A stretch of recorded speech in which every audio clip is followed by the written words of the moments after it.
If you're a parent of a teenage boy in the city's East End and you're not 100% sure where your son is, you may want to look here, because he could be in this alcove behind West Rouge Public School, getting high with his friends and terrorizing families in the surrounding neighborhood.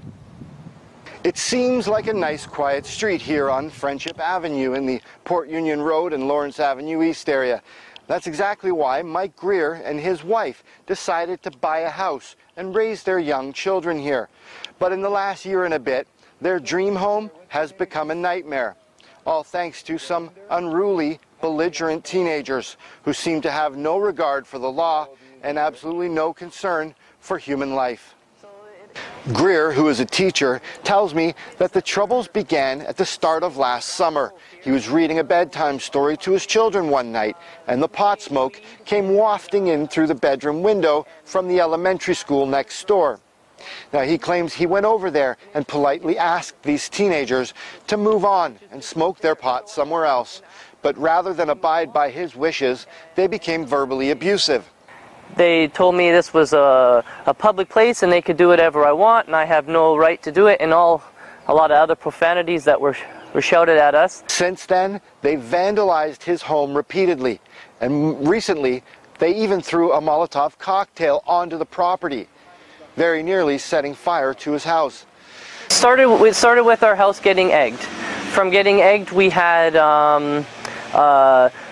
they came up our driveway and broke into one of my cars.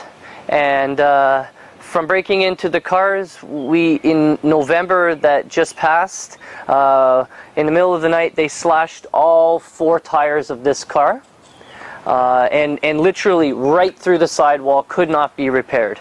And then we put the security light in, thinking that would be a deterrent, and we started parking our cars up on the driveway a little further. Then the egging continued. Then it was setting fire to the lawn bags on the street, the daycare playground, and then we had the cars. This Subaru carved up with a knife and 1 tire slashed, and Mustang GT convertible, same thing, carved like this at the back of the car and 1 tire slashed.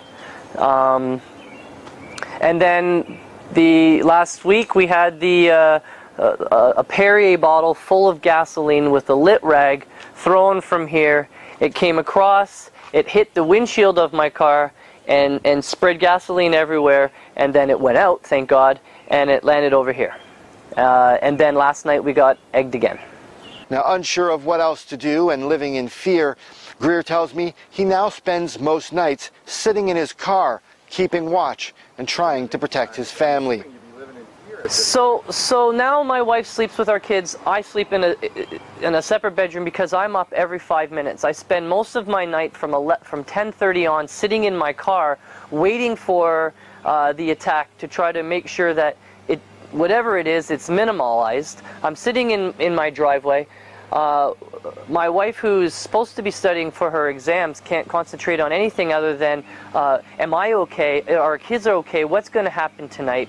We come home, the first thing we do is check our house to see if we've been attacked, and then we spend the rest of the night. This has gone on for so long, we are emotionally void. We have nothing left. We're short-tempered. We're not talking. We're just always on alert, wondering what attack's going to happen next, and how bad is it going to be, and what are we going to do?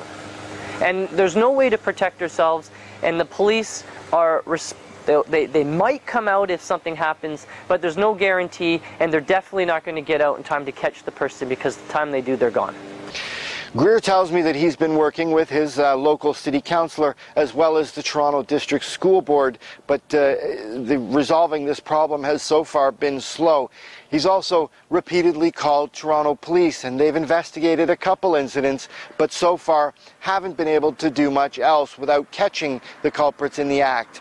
Now, at his wit's end, he's now appealing to the sense of decency of these youth, hoping that they have a conscience. He's also urging parents of teenage boys in particular in the West Rouge neighborhood to pay more attention to what their kids are up to. For the Toronto Sun, I'm Chris Doucette.